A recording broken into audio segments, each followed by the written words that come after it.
Hi, I'm Andrew Dubber. I'm Director of MTF Labs, and this is the MTF Podcast. Now, whatever your business happens to be, whatever you do for a living, ultimately, at some point and at some level, often very much at the most direct level, the success or failure of what you do comes down to how you make people feel. And if your work is the kind of work that involves bringing people into your space, whether that's a hairdressing salon, a restaurant, a retail outlet of some kind, or maybe experimental labs for cross-sector innovation, a large part of how you make people feel has to do with music.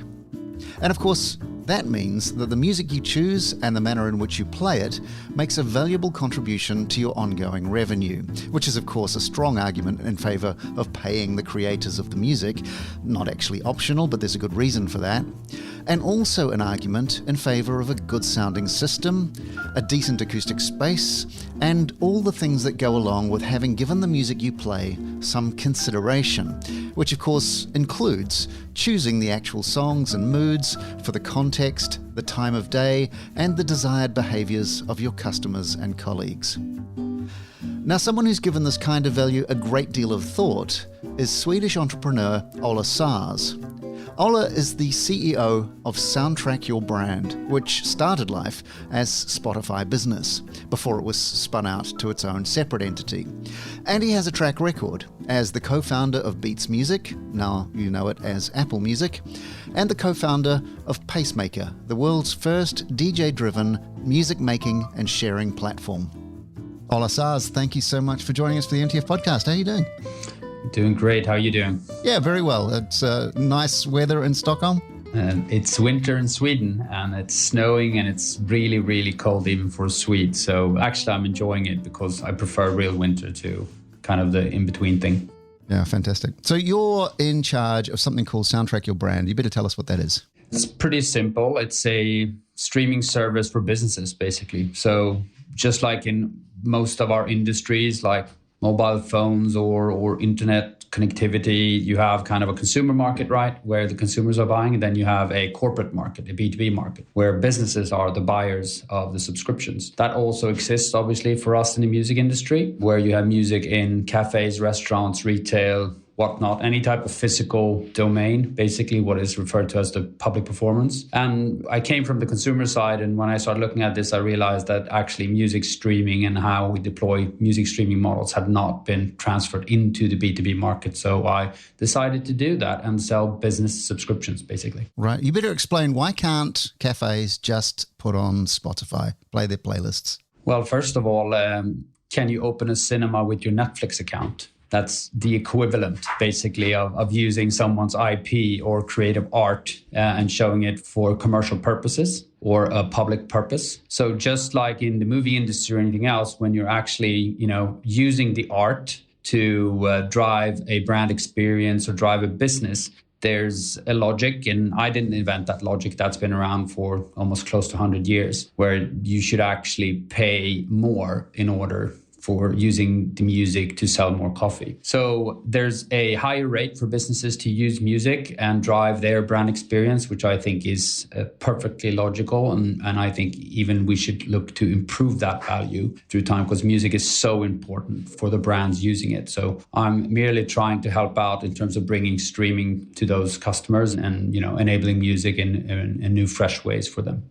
Right. Streaming gets a lot of flack from particularly independent musicians who say that not enough of the money ends up in their pocket. And I think they assume, whether rightly or not, that it's because the streaming services aren't paying out enough money. I suspect there's something in between those two things that's also sort of taking a cut along the way. But is it a better rate of return for artists who are being played in businesses, or does the same trickle down happen?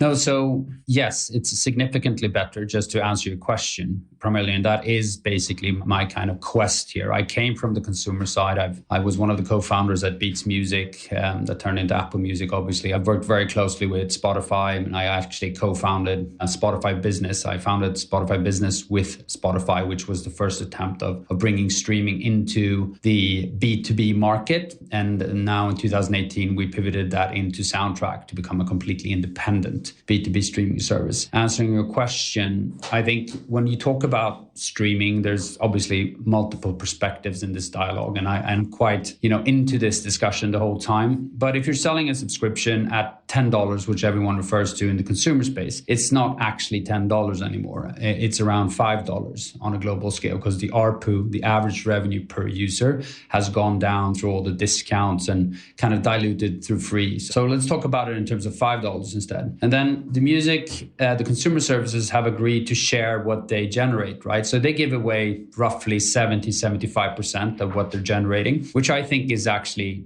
quite good. That's, they're giving away 3/4 of what they're earning, and they're actually kind of... Yeah, there's a technological infrastructure that needs to be supported. Right. And honestly, I tried to stay objective, but honestly, they've actually kind of taken this market back to the nightmare where it was 10 years ago. You have to give them some credit for actually bringing consumers into legal consumption of music again and actually paying for consumption. Then there's a huge debate that we have had about value of music, of course. And I think it's time to have that right now. But I still think sharing 75% of what you're actually extracting is, I say, fair. And they can't share more than 100%, right? The 100% is 100%. So should they be sharing 99%, then they won't be able to build these fantastic products and this infrastructure. So let's just start with the thesis of $5, them sharing roughly 3.5. Okay, so that's the reality of the consumer market. What I've done in the B2B market with the very basic logic of,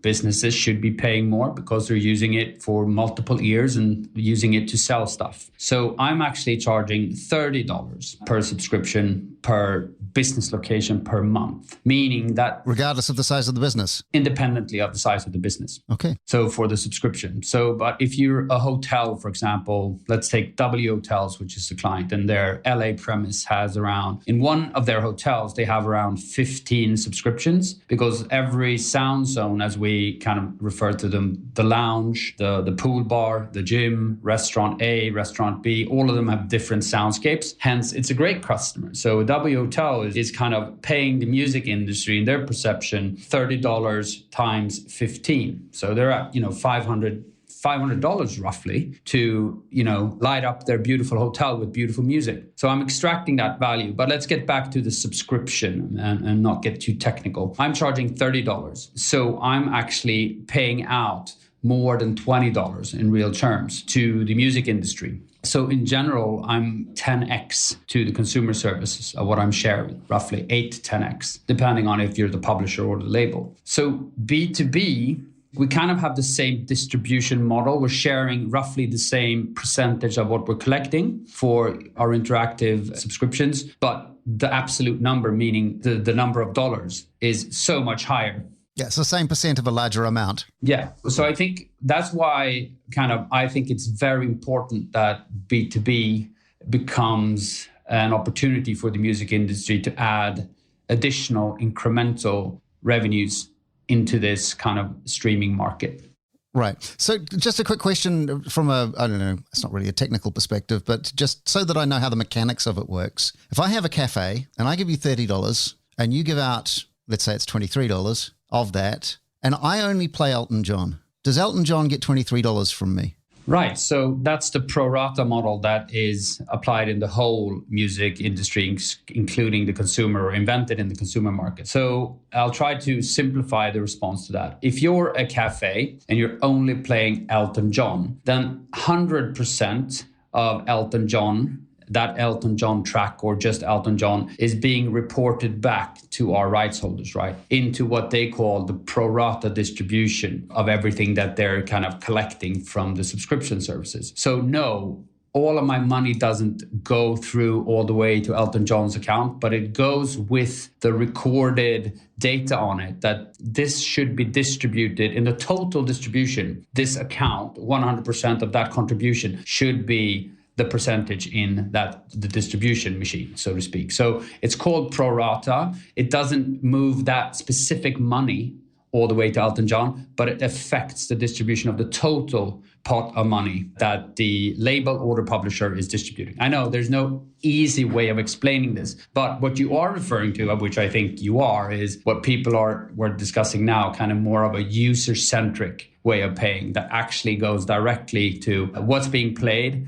should be actually distributed to the actual artist and not through this kind of prorata machine that the music is today. Which seems fair. I mean, is there a reason that wouldn't be fair? No, I think it's a very interesting thought. But remember, it's all very new. Just the fact that I think the prorata model is fair, the one that's being adopted today, because basically the labels and the publishers are distributing the total amount of royalties that they are collecting based on what's being played. And I'm paying as a service provider in the B2B space, or Spotify in the B2C space, or Apple Music, I'm paying them based on what my users are playing. So we still are trying to distribute the royalties based on the consumption, but it's not a one-to-one relationship. But the problem or the challenge, I would say, it's not a problem with user-centric, is that it becomes extremely complex in terms of the amount of data that is required to collect all of the playback data in real time from every account and distribute the cents based on those different types of accounts and those different rates. I don't know the number, but my data team have a big experience from consumer services, and we're talking 100x more data than that's being kind of distributed today. And labels and publisher are challenged today with the data amounts that they're being.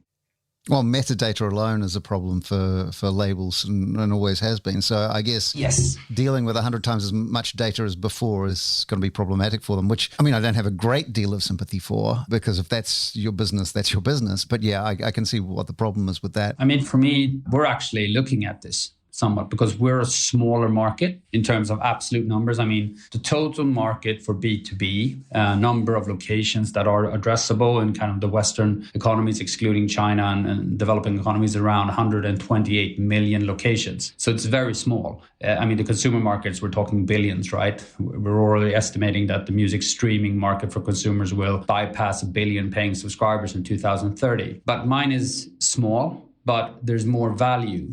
But I also have lower levels of data required. So I think B2B would be a very interesting place to experiment with user-centric models because the data requirements aren't. So we are actually doing that as we speak. But that becomes a very technical discussion. So sure. That would take 20 minutes to go through that. Exactly, and probably not the right context for it.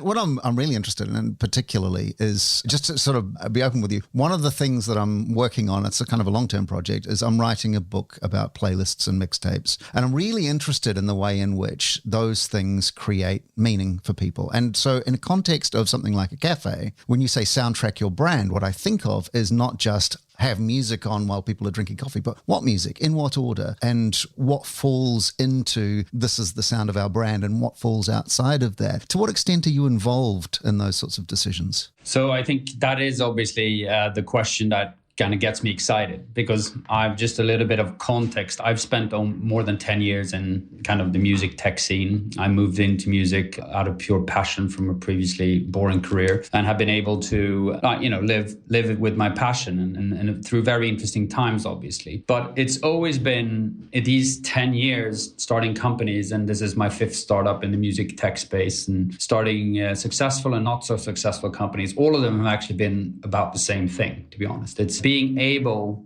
to distribute the right music to the right place in the right time, contextually relevant musical experiences, be it for the consumer or for now the public domain. So it's all about that. I mean, all the technology around it are merely the enablers of, what happened 12, 15 years ago, 20 years ago, when digitization kind of came into the music industry. All of a sudden, digitization for production, everyone could become a producer. So all of a sudden, all of these artists started emerging, and you could produce a record on your laptop. Digitization and distribution through just digitization of files and the internet. Legal or non-legal, preferably legal and monetized. And then the digitization of consumption. I mean, everyone with a smartphone. It was a massive tectonic shift that was occurring. That's kind of why I entered the market. But then with all this complexity and all these fancy words, it comes down to exactly your point. Being able in this, market of abundance, or 50 million tracks and lots of new music coming in, big and small, the whole time, being able to actually help someone fulfill a need in terms of playing the right music for that specific moment in time or place. So it's all about that. And the fun thing was I was lucky enough to be able to work with that in the consumer kind of domain and the job for the consumer. And we've all been following that, right, with the kind of battle between man and machine. And I was on the beat side building the New York Times for music, and Daniel was here building the robot for music. And then the reality is somewhere in between, I think. But now it's for the new context of a public music experience in a public domain, which I found extremely interesting because I'm a former really lousy club DJ. And I mean, we all know when we're even though you kind of prefer sitting at home in front of your computer, I prefer hanging out in, a really good club. I like small gatherings. I'm talking about big crowds. I'm not so much a fan of. Okay, yeah. A small intimate club, yeah, sure. With an amazing DJ. We've all been there, hopefully. If not, you need to do that in your life. And kind of that is an amazing experience. Or a restaurant that actually just got it so right. And I think that was just a whole new intriguing kind of music curation dilemma that I was able now to kind of jump into and I've been working with the last, 5 years. Right. So to what extent, if somebody comes to you and said, we want music in our hotel, for instance, our hotel lobby, is there somebody at Soundtrack Your Brand that says, here's what you should play? Here's a playlist that you should think about for, or here's, even customized specifically for who you think your audience is. Is there any of that going on? No, I think, first of all, it's a completely different challenge of thinking about music in the public domain. And it's a completely different challenge thinking about music that represents a brand. So you need to think about those two components. That's completely different than listening in your headphones. So let's just take that Hotel W as an example. Hotel W as a chain has a brand strategy, first of all, like how they're positioning the brand. That brand strategy is obviously then interpreted into a music platform. That's basically how all brands, even small ones, think. What kind of an experience do I want to deliver with everything, with all the senses, through all the senses? And music is a huge one. So you need to think about kind of, okay, what's the W brand sound? And then you need to start adding, what's the W brand sound in the Los Angeles premise, the hotel in Hollywood? And what's the brand sound at W hotels in Los Angeles in the reception versus in the gym? So it needs to kind of filter through that logic.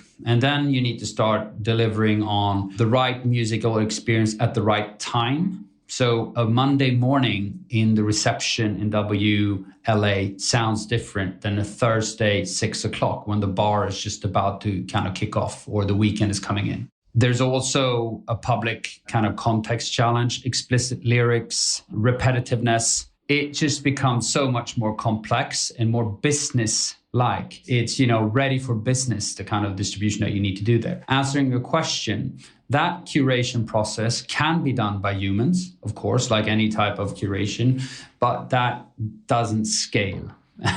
And in music distribution, serving thousands and millions of businesses in real time, we've obviously had to build up the kind of equivalent AI and machine learning logic that Spotify built up for the consumer market, but for the B2B brand market. So no, it's not about people in our office helping W at every single instance playing the right music.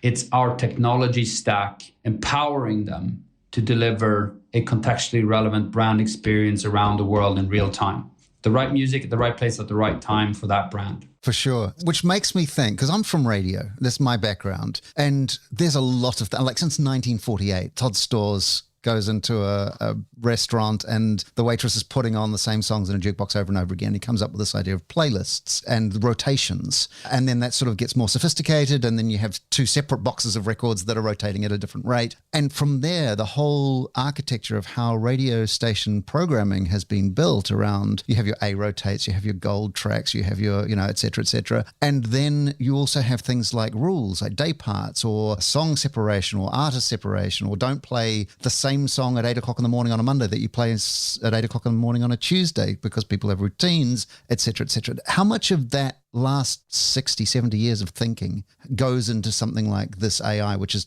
at the moment, I understand, is choosing music? Is it choosing orders, rotates, day parts, those sorts of things as well? I would almost say everything. I think radio is the benchmark, or radio is the historical kind of, music experience that we're looking at. We actually were looking at radio and radio programming softwares at Beats Music as well when we were starting up and building that. And we were studying the whole kind of radio programming process, even though we were building a one-to-one consumer service. Even more so does that logic come into play when trying to create millions of radio stations in real time worldwide for brands. So you can almost use that analogy, say what I'm helping brands with is creating multiple radio stations for every sound zone worldwide that are relevant in real time. So obviously they can't hire a radio DJ for every, so that would be 15 radio DJs 24/7 for one W hotel. That doesn't scale.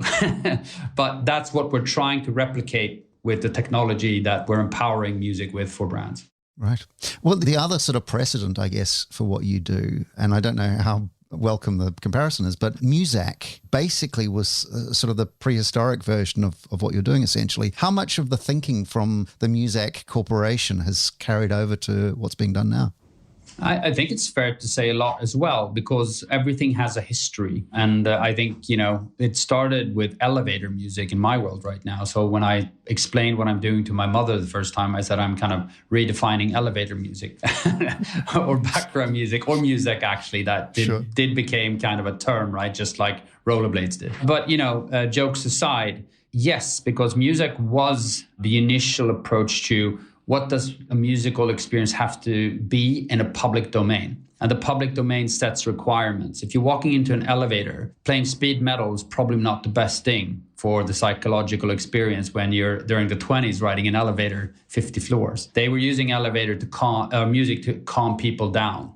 And at the end of the day, music, the real core of this whole discussion, playlisting, radio, what I'm doing right now comes back to kind of the psychological effect that music has on the human brain. And I think that's what really got me excited with B2B, because looking at B2B, that doesn't sound that sexy. I'm moving from B2C to B2B. I'm really downgrading my efforts was kind of what you would think, but actually not. It was such an interesting, I started reading up on, neuroscientific research on music, how it's been used to help patients calm down, how it's been used in commercial settings for, almost 100 years to drive advertising, messaging and feelings and all the testing. Watching a movie with different types of music, it just changes the experience. And it's so interesting how it actually can affect the brain. Yeah, you get authors like Daniel Levitin and Oliver Sacks, and all these people are thinking about how music works on the brain. Do you go so far as employing psychologists to think about things like not just sort of how to make people feel sort of relaxed and welcome in a hotel lobby, but things like productivity, getting people to work faster and more, and those sorts of things, which I guess there were some businesses would want the music to do?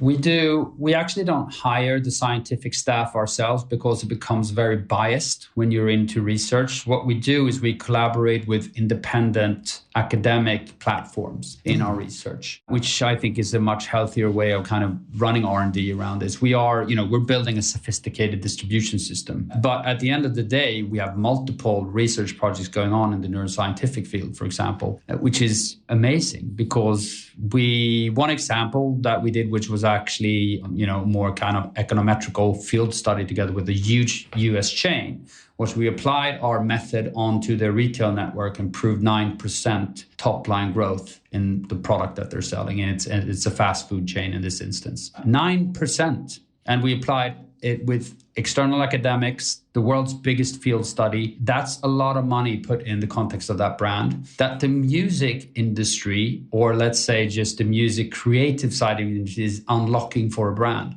Imagine we have to think about how we can extract more value from the art of music. We have not done a good job. I would say we've done a very bad job as an industry as such. But there is such an interesting value potential in the music moving forward, and specifically in B2B. And I kind of made it my quest to go and unlock that value. Because you know what? If you don't want music in your premise, don't play it. But if you're going to play it, you got to pay it.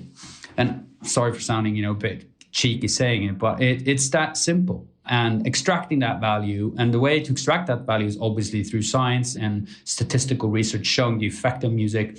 And then at the end of the day, just having them not play music, walk into a restaurant without music and see how fun that is. One of the, obviously from radio, what we found was always that you don't want to surprise people too much. You want to reassure. You want the same. And so what you end up with is, here is a whole lot of music, not that people like, but that people don't dislike. And because you're using it in such an instrumental way, in such a way that is a function rather than, you're not playing music so that people will like the music. You're playing music so that people will like the hamburger. And to what extent does that sort of extract any of the joy, I guess, of music?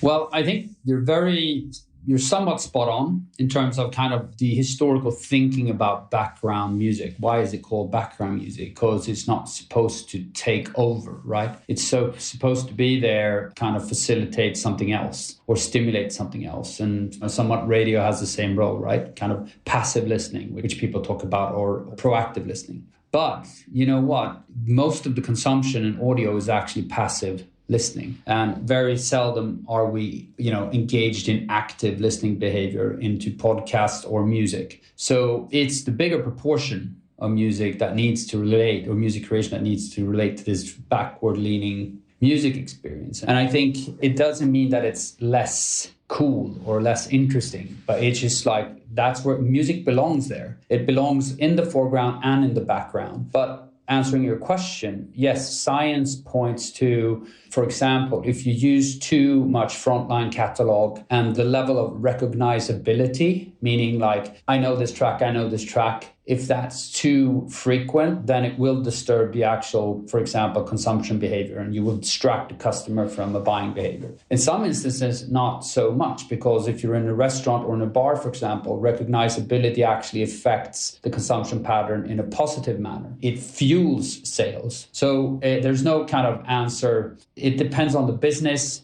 what you're trying to achieve, what day part, and everything. So it becomes very complex, but it does have an effect. The level of kind of recognizability affects the brain in different ways. Right. Okay, so here's my big question. Why you? What sort of kid were you that made it so that this is where you would end up and this is what you would be so fascinated by? Well, I think as I refer to my history is trying, like everyone, to get an education, trying to get a job, constantly challenged by the fact of what's my life going to be like? Am I going to be, just trying to survive, or am I going to, be okay, or where am I? Then I won't give you the history of my upbringing here in Sweden, but at some point I was able to achieve a level of kind of security, education, work, and career, which provided me with the opportunity of actually thinking about what I really wanted to do. And that's a luxury that I'm very, happy to have had, and very fortunate to be born here in the context of the family that I have and in Sweden. And so I was provided an opportunity which I chose to go after and work with my passion. And as a boy, cliche, it was sports or music. And you're significantly younger than me. Did you get the mixtape bug, or was that before your time? Oh, no, for sure. I don't think I am significantly younger than you are. I'm actually completely a mixtape fanatic. And I think, my first music startup was all about replicating the mixtape and kind of in the digitized world. And I think... And I was subscribing and I'm being pen-paling on mixtapes and things like that as well. So I think it presented me with the opportunity to actually work with my passion. And obviously I wasn't just jumping in there romantically. It was 12, 13 years ago. I was on Ibiza, and it was the electronic music scene was just, kind of kicking off properly. And digitization was just kicking off. And I was hanging out with some very good friends who were all in the music industry in deep levels, both on the creative side and on the business side. And I obviously emotionally felt like these people are working with their passion. I should be able to do so myself. I have some money put away. I could take a risk. But the other side part of my brain was, and look at what's going on in this macro. Digitization is exploding right in front of us. This market will change. There will be massive opportunity. I should be able to make a living by kind of making an effort. And then my kind of thing was building companies. So we started up our first company in this space called Tony and Pacemaker. A pacemaker is something that I remember very well when the first one came out, this idea that this was like a palm-held DJ DEX that you could load up with tracks and all the rest of it. You were a hardware company. What was the sort of the thinking behind that? Well, we weren't a hardware company. We became a hardware company because we couldn't find any other way to distribute our idea. So Pacemaker was basically a full-on 2 CDJs and a 2000 mixer and in an iPod back then. It was a full professional DJ setup, but as the same size of a sandwich. But the idea wasn't to build the DJ sandwich hardware. The idea was to do exactly what I'm trying to do today, was to extract lots of information and knowledge from the DJs of the world, because we thought, like, in a market of abundance, there's going to be 50 million tracks available. What is the best source of curation and kind of finding? It's obviously, there's a breed of people out there calling themselves DJs or selectors. What if we could aggregate the collective intelligence of them, turn that into kind of a filtering machine? So that was really the company's idea. We started collecting the metadata from DJs and connecting to DJ software and hardware. Then we realized we had to build the actual capture platform ourselves, which was the hardware. And then we built this beautiful Swedish hardware and spent 80% of our money doing that. But the software idea was actually creating a taste exchange market between tastemakers of music and taste takers of music in a market of abundance, in a digitized music market. Then it became a hardware company, democratizing DJing. Right. Is Tastemaker still a thing? Tastemaker is a thing. Pacemaker is also a thing. I mean, in terms of tastemakers being people that you follow there, I think of somebody like Giles Peterson, for instance, who I'm really interested in, who is somebody who, if he likes something, chances are I'm going to. And so, but there isn't a definition of a genre that he represents. It's just Giles Peterson's sort of thing. And he's a tastemaker in that culture. Yeah, no, I mean, so I'm assuming we listen to the same Mixcloud show every week on the Monday then. So, yeah. And Chris Coco as well. So, I mean, that was my whole idea in the initial part. Like, instead of following an algorithm, following a human is so much more interesting. But if you could find kind of the evolution intersection of that with also kind of machine-driven recommendations, that's the future. But yes, I think tastemakers, Beats, Jimmy's brief to me was, I want to build the New York Times for music. And what he meant by that was a completely editorially driven product. And then we obviously ended up building more sophistication than that. But I think tastemakers are as relevant as they were 10, 15 years ago, but in a different context where you can start by coming in through a tastemaker and then expanding from there, or you can start with the track and then finding a tastemaker based on that track. It's just different levels of aggregation, of curation in my world.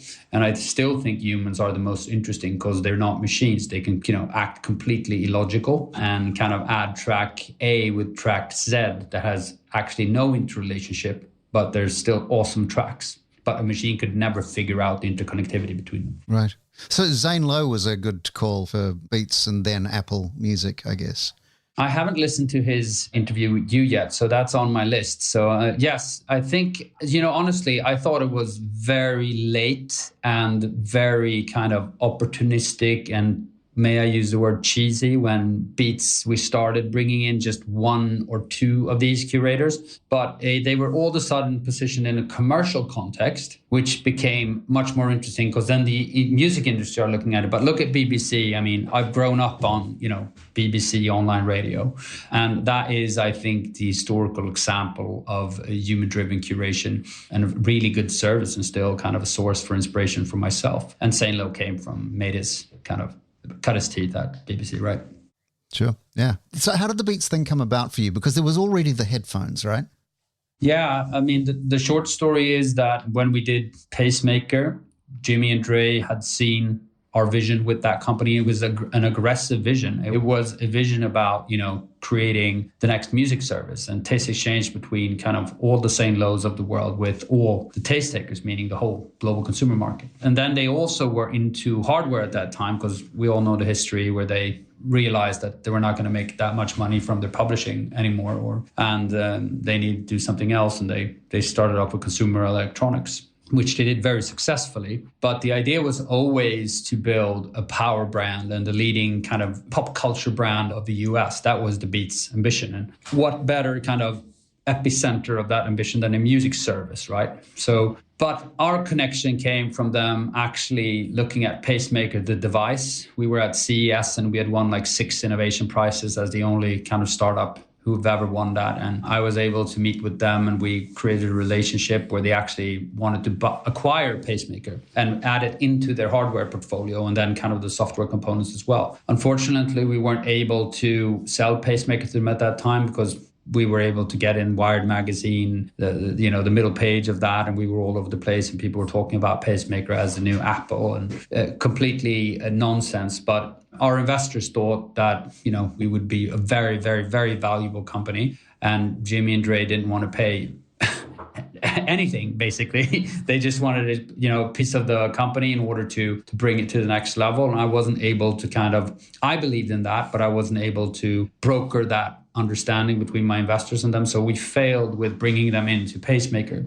But then when we crashed with Pacemaker, which we did, we couldn't manage reiterating hardware as a startup. It was just too complex. And so then I acquired the software components and kind of the online distribution platform of DJ Mixes, which was, the first upload and share DJ platform way before Mixcloud. So moving from there, we quickly turned that asset into a company called Let's Mix, which became like the leading DJ-driven, human curation-driven music platform. And that music platform then I owned because I bought it from Tony with my own money, and I was able to re-engage with Jimmy and Dre. And then we decided to, second time around, actually turn Let's Mix into Beats Music and my team.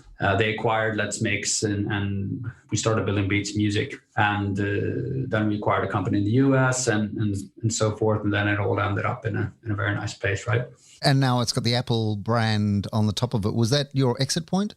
No, I exited way before that, unfortunately. So 8-9 months before the acquisition. And then I was still there working and just realizing the fact that the company was bought for more than $3 billion. And I had moved back to Sweden was an interesting one. You know what? No foul play. They did good with me. And I actually left for personal reasons. I couldn't move with my family. My father was sick at the time. So I was just on a plane 200 days and just had to move away. Well, you didn't do too badly by the look of things, because Soundtrack, your brand, seems to be doing rather well. But I guess it's been a tough year. Oh, yes, it's been, for any industry or any individual, it's been a tough year. But, having 2020 was supposed to be the year when, we had launched what I think was kind of the complete product. And we've done 10,000 licensing deals, the equivalent of Spotify or Apple, but for B2B streaming rights, which obviously took some time and effort. And we had gotten to what I thought was like a product market fit, like where now we have the streaming product for businesses. It's a very different product than a consumer product, by the way. It works in a different way when you're using it for B2B use case. But then in March, everything changed right in front of us. And basically this year didn't become, kind of the rocket ship that we were planning it to be. It became a struggle to survive. Was this a case of not getting new customers or old customers dropping off? This was a case of both. We actually had a really nice run. The story was that I founded Spotify Business with Spotify as my co-founder in 2013, 14 with two other co-founders. And then Spotify Business was kind of the experiment to see if streaming could be done in the B2B space. It could. We concluded 2 years into it, and in 2016 into 2017, we made the decision to go completely independent because we wanted to go with our own brand and build our own company and go globally and renegotiate all the deals and everything. So we pivoted into an independent company. When you say independent, do you mean that Spotify doesn't own any of it anymore? There's still a shareholder in the company, but the product, and we were sourcing music from their back end initially when doing it. And the product was called Spotify Business, obviously. So the pivot was, okay, we're moving away from home. We want to build Soundtrack into the next big kind of music streaming component. And we started working on that. And that takes obviously a couple of years of re-engineering the whole licensing structure, logic, getting everyone aligned from publishers to the labels on rate structures and models and everything. And then in 2018, we were able to roll out our first markets and kind of move out. And then into 2019, towards the end of 19, we were live in 74 markets with 50 million tracks, the equivalent catalog as a consumer service. So a fairly complex exercise, building software, raising money at the same time, and kind of getting to a point where, okay, we're ready to go. This is it. This is the next kind of big growth ambition into the music streaming industry. And then COVID hit. And we had to deal with, just in 2 weeks or something, we lost like 35% of our revenue. And, it was just the engine stopped. And then we've been fighting our way through this year. And actually, believe it or not, we're coming out of this year with some growth to last year, which is more than a miracle in relative terms with what's going on. But that's been just because we're a software company, we're so flexible, we can move in between markets and kind of react to the reality. But hopefully 2021 will be what 2020 was planned to be for us. Right. I guess one last thing, which is something that I've been interested in for a long time, and the situation's got better, but even though 50 million tracks is an awful lot of music, it's just the tip of the iceberg in terms of what has ever been released on particularly the major record labels. So it's something like 80 to 90% of everything that's ever been released by the major record labels has never been available digitally. To what extent is that interesting to you in terms of actually expanding that 50 million to start to recover the archives or the lost music? I think we're so early in the process, right? So we do have somewhat of the luxury of following behind the consumer market here on what's going on there and kind of letting them pave the way. So that's my first statement. The second statement is that B2B and the music challenge is very different, as I've spoken to previously and we've discussed. So it's obviously not about frontline catalog and about, the next release. It's about the right art for the right context. And having said that, obviously, and with more sophistication in the tools of AI and ML and classification and analyzing and actually tracking and targeting and pinpointing music that is right for that specific purpose, then more content to pick from creates creative opportunities. So yeah, 50 is a lot. Very few of them are consumed, but also in the B2B context, we consume a lot of more music because music is played, in hotels 24/7. So music is on the whole time, music is there. So we need a deeper bucket to select music from. But right now, that's not my challenge. Obviously, 50 million is something no one else is even close to providing that in the B2B space. I mean, the legacy competition we have are still uploading, downloads from iTunes or burning CDs without any type of ambition to put the correct metadata. Hence, no ambition to report or remunerate accordingly, which I think is absolutely unacceptable, and that needs to be fixed first. So we monetize this opportunity, we monetize it correctly and fairly. That's the first stage of B2B. Right. I guess finally, is there a sort of a bigger horizon beyond soundtrack your brand? Is it soundtrack your city or soundtrack your army? Or, are there sort of other contexts for music to go into that currently aren't? I mean, for sure. I mean, back to why I think this is such a fun place to be in. I mean, when I entered it, I thought it was moving from B2C to B2B and just fixing something. But honestly, when I started thinking about there's a soundtrack for everything. There's a soundtrack for, when you were traveling to Island X when you were young, or you were in love with this person, or there's a soundtrack to New York 1978. There's a the soundtrack is there and can be expanded in any direction. And I think that's the quest of this company. Our initial monetization path is background music, fixing background music and extracting more value for the creators from background music, but it can expand into very visionary thoughts moving forward. But I think still our role is always the public context and kind of the public experience or the physical experience. And I think that's kind of what divides us in between the consumer services. Right. And presumably you have a room full of technicians and people who are and salespeople and making all this happen. What are they listening to? First of all, I mean, Soundtrack is still a very small company. We're only 70 people, and it's mainly typical Swedish style engineering and product. we hardly have any salespeople or anything. We build everything to the product will kind of distribute itself online if it's good enough. That's, the thesis of somewhat the same approach as Spotify. But the team obviously work here for multiple reasons. Small, tight technology, fun team, but all of them are obviously interested in music. But there is absolutely no red thread in terms of music preferences throughout the team. Anything from, death metal down into engineering caves, all the way to kind of our music science team who are training our ML models, who are obviously fairly sophisticated people digging into niche jazz stuff. And somewhere in the middle is me, the old guy who kind of can kick off anything from an old Cafe Del Mar CD to, some good old MTV unplugged stuff, Sure. There's obviously... So you don't have your product in the office piping music to keep people productive? Oh, you mean in the actual office? Sorry. So that's an interesting follow-on question. How do you then cater to that? Sure. Because obviously, how does that work? And the way we cater to it is actually because we don't have customers. We only have us. So we don't have to think about kind of the brand to customer experience here. We only have to think about everyone being happy in the kitchen or in the lounge or in kind of the entrance. So we have a system here in the office who actually can choose the soundtracks for all these different time periods, and it goes through our music technology team. So there's been a massive debate on kind of how we do this, obviously.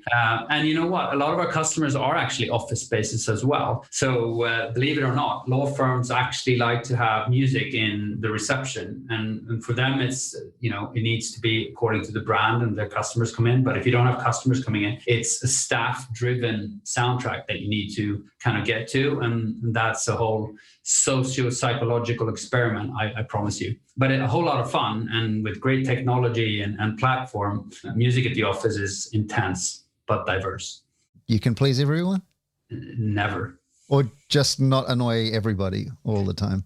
If we had customers, I would have the very easy response to everyone, say, look, we're not here to play music for you. We need to find the perfect balance for our customers and that you can survive through as kind of working here. But we unfortunately don't have customers. So it's all about them. Hence, it becomes this complicated dilemma, but also fun, right? Because there's very interesting things coming out in the kitchen today, for example.